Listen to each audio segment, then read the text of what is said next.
When I told my mother-in-law I was going back to my hometown to have my baby, she replied, "Go ahead. I don't want to see you."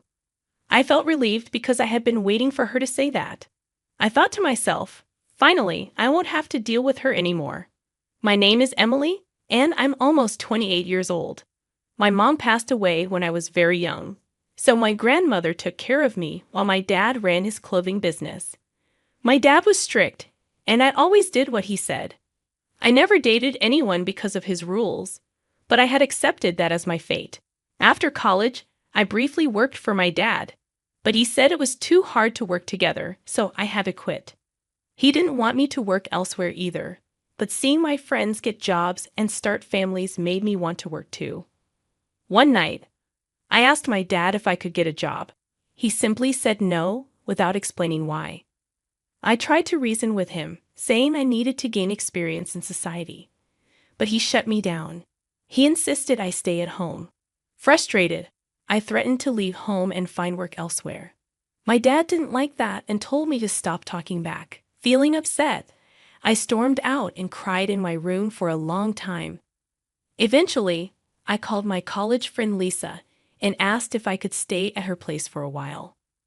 Lisa, who lived in a luxurious condo her parents gave her, agreed, sensing something was wrong. I quietly packed my suitcase and left home, hoping not to disturb my dad.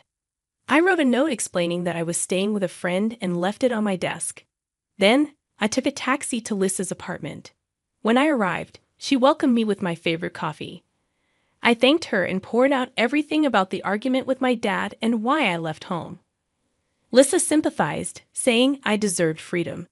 It hit me hard that I had always followed my dad's orders without question, but now I longed for my own independence. Lisa agreed, saying it was normal to want to meet new people and have fun. She asked if my dad knew I was there, and I told her I left a note, but he didn't know any of my friends. Lisa suggested we go to bed since it was late, and she had prepared a separate room for me to sleep in. The next day, Lisa went to work, and when I checked my phone, I saw several missed calls from my dad. Feeling bad for worrying him, I sent him an email to reassure him that I was okay. Later in the evening, after Lisa finished work, she invited me to join her for a drink. Excited but inexperienced with socializing over drinks, I agreed to go out. When I got to the meeting place, I found Lisa waiting with two men. She introduced them, pointing to her boyfriend first, then to the single man, Max. With a warm smile, Max introduced himself, and our relationship began. Max worked at a small company in the clothing industry. At first, I wondered if Max's company was similar to my father's, but I quickly pushed the thought aside. Max's family situation was different from mine. He only had his mother around, but he didn't elaborate, and I didn't pry. One day, Max expressed his desire to meet my father, but I wasn't ready to go back home yet, despite exchanging emails with my dad. Instead, I suggested meeting Max's mom. He eagerly agreed, even suggesting we could visit her that very day. Wanting to bring a gift, I stopped by a bakery for a cake, knowing Max's mom appreciated such gestures. As it turned out, my mother-in-law not only appreciated gifts, but also became irritable if not presented with one. When we arrived at Max's house, his mother greeted us at the door, having received a message from him. She immediately questioned me about my life, expressing skepticism about my employment status and implying I lived a privileged life. I explained about my deceased mother and my father's job, but she dismissed my responses. Max, sensing the tension, urged us inside, asking if I had brought anything. Feeling rushed, I handed over the cake, apologizing for its simplicity. My mother-in-law snatched it from me, making a sarcastic remark before accepting it. In just a few minutes, I grew to dislike her, feeling sorry for anyone who had to deal with her as a mother-in-law. As soon as we stepped into the living room, my mother-in-law bombarded me with questions to which I responded with vague answers. However, she persisted, firing questions at me as if I were a suspect in an interrogation room. Feeling overwhelmed by the relentless questioning, I whispered to Max that I should probably leave soon. This seemed to infuriate my mother-in-law, her face flushing with anger. She accused me of hating her and giving insincere responses. Max tried to calm her down, but she lashed out, questioning his choice in bringing such a supposedly rude woman home. Annoyed, I defended myself, asking for specific feedback if there was something I could improve. This only seemed to aggravate her more, as she accused me of being cheeky and disliking her. I wanted to agree, but I just couldn't. I'm exhausted and longing to go home, I explained. My mother-in-law's response caught me off guard. How audacious of you. I wonder what kind of upbringing your parents gave you. They must have been lacking. Her words stung, and tears welled up in my eyes. Now you're crying for sympathy. If you want to leave so badly, go ahead. It might do you good. Oh, and by the way, I'll give this cake you brought to my dog Charlie, but he's quite picky, so he might not eat such a cheap cake. She pointed at the cake I had brought. Max intervened, telling his mother to stop. You really don't know how to judge people, he scolded her.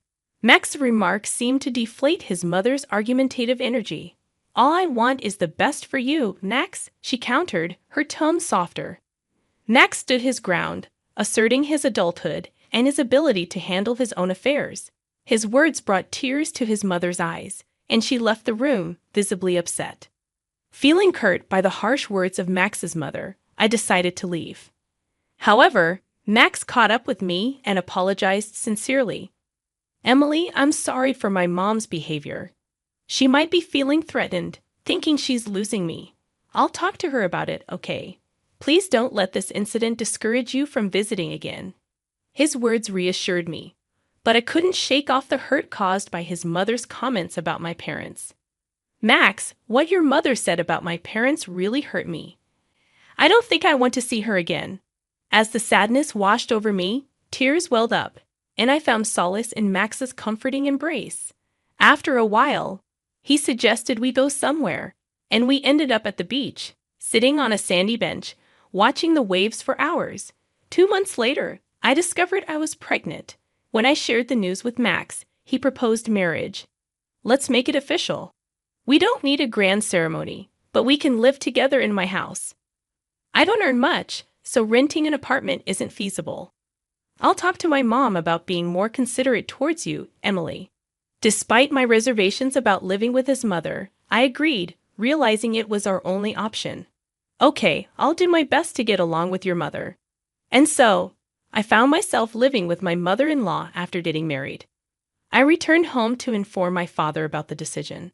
His face lit up with joy when he spotted me. It's wonderful to see you looking so well. We've been in touch, but it feels like ages since our last meeting. My father greeted me warmly. I'm sorry, Dad.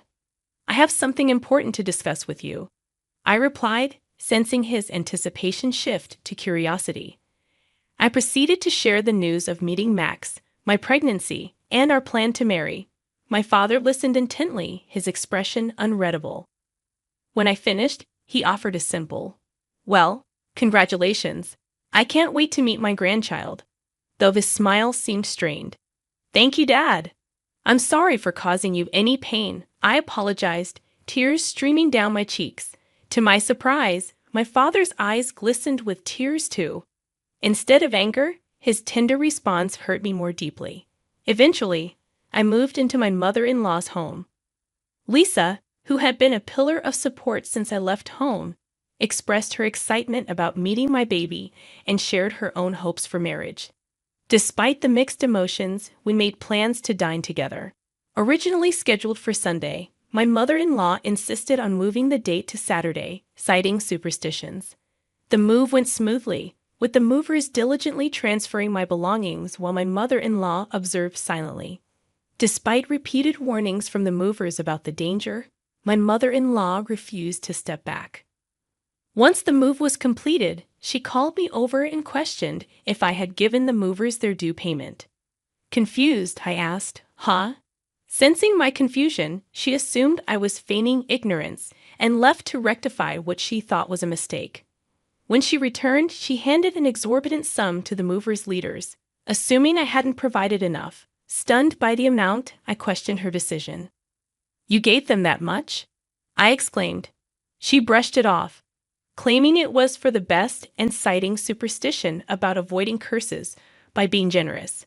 Knowing it would only lead to another argument, I remained silent, unwilling to engage further. My mother-in-law wore a smug expression, convinced of her righteousness. Just then, Max arrived and noticed the tension. He intervened, asking his mother what had happened. With a dismissive reply, she walked away. Max reassured me, expressing his disapproval of his mother's behavior. Grateful for his support, I decided not to mention the incident to avoid further conflict with my mother-in-law, knowing it would only worsen our relationship. After settling in, my mother-in-law noticeably avoided speaking to me, leaving me in peaceful silence for weeks at a time. One day, Max brought home some work documents in an envelope marked with the name Star Textiles Incorporated, causing me to gasp. This was a familiar name from my time working at my father's company. They were one of our subcontractors. Curious, I asked Max about the envelope's origin. "Is this from your company?" I inquired innocently. "Yes. Why do you ask?" he responded. Sensing it was best not to mention the connection between his company and my father's, I simply replied, "I was just curious. I realized I don't know much about your company." Max explained, "We're just a small subcontractor. If our parent company were to drop us, we'd go bankrupt instantly, and all the employees would lose their jobs." Max chuckled softly, a hint of nostalgia in his expression. Around a month later, I noticed a change in Max's routine. He started returning home from work later than usual and seemed visibly upset. Concerned, I asked him what was wrong. "You've been coming home late lately. Is everything okay?" "You seem different," I inquired. Max confessed, "The company is facing some challenges." "What kind of challenges?" I probed further. Max sighed. "The parent company unexpectedly slashed our orders by half. Our boss is desperately trying to convince them to maintain our business relationship. And we're also searching for new clients. But if things don't improve, we might go bankrupt." As I listened to Max's worries, I considered asking my dad for help. However, I knew my father's strict principles wouldn't allow him to assist a business partner based on personal feelings alone. It seemed like many of the company's partners were facing similar hardships. I disclosed to Max that my father's company was the parent company of his. Initially surprised, Max pleaded with me earnestly, his eyes gleaming with hope. "Emily, please implore your father not to cut ties with us," he urged. Regretfully, I explained, "Max, my father is firm when it comes to business. Personal matters wouldn't influence his decisions." Desperate, Max persisted. "Could you at least try?" Reluctantly, I agreed, knowing it likely wouldn't sway my father. Yet Max knelt before me, tears in his eyes, begging for help. "Please, I beg you," he pleaded. Frustrated, I implored him to stop, but I promised to speak to my father nonetheless. As Max lifted his head, tears of relief streamed down his face. That night, I called my father and relayed Max's plea. Surprisingly, my father agreed to help. "So, Max works for Star Textiles Incorporated? Then I must assist them," he stated. I was taken aback, expecting him to decline outright due to his strict business principles. However, he outlined two conditions. First, he would continue business with Star Textiles but wanted Max to join his company. Second, he requested that both Max and I move in with him. Puzzled, I questioned his motives for wanting us to live with him. "Uncomfortably," my father admitted. "I just want my daughter close by." I accepted his conditions but sought clarification on why he had decided to reduce dealings with Star Textiles initially. He explained that a new company had offered an enticing proposal, prompting the shift in partnerships. Upon conducting some research, we discovered that the new company my father intended to partner with had a history of unfulfilled promises, prompting us to reconsider the deal. So, Star Textiles would have been fine even if I hadn't intervened? I asked, amused by the irony. "Maybe," my father chuckled, and I couldn't help but laugh along. After hanging up, I promptly informed Max of my father's conditions.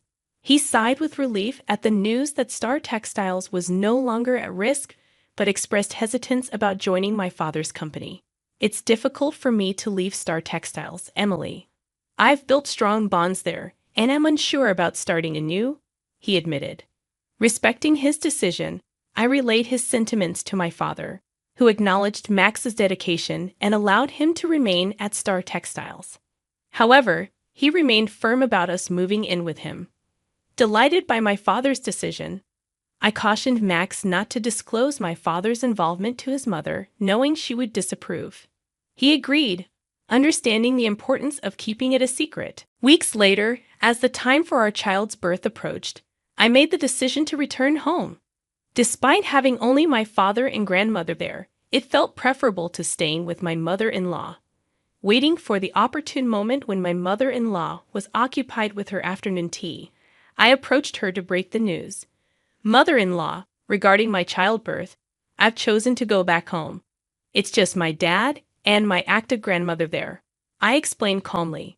Her response was as expected, filled with disdain and resentment. By all means, go back. I don't want to see your face, she spat out. Unfazed by her reaction, I assured her, you won't have to see me anymore. Max will soon be moving in with my parents as well.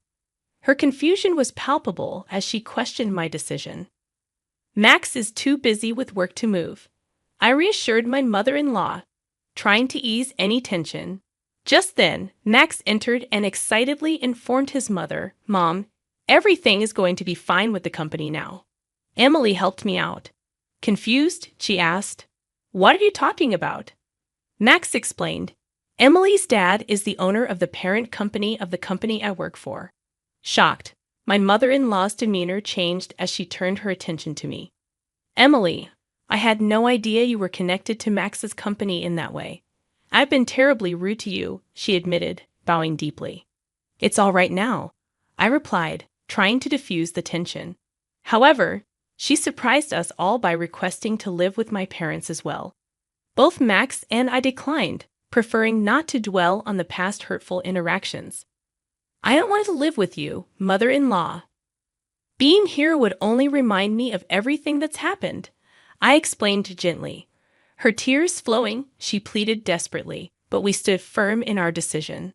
Months later, we decided to visit my mother-in-law's house, only to find it empty and eerily quiet.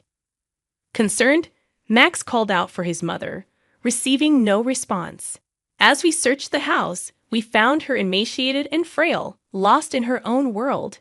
Despite our attempts to engage her, she remained silent, focusing only on the cake we had brought. As she devoured it hungrily, I couldn't help but think, well, mother-in-law, you brought this on yourself.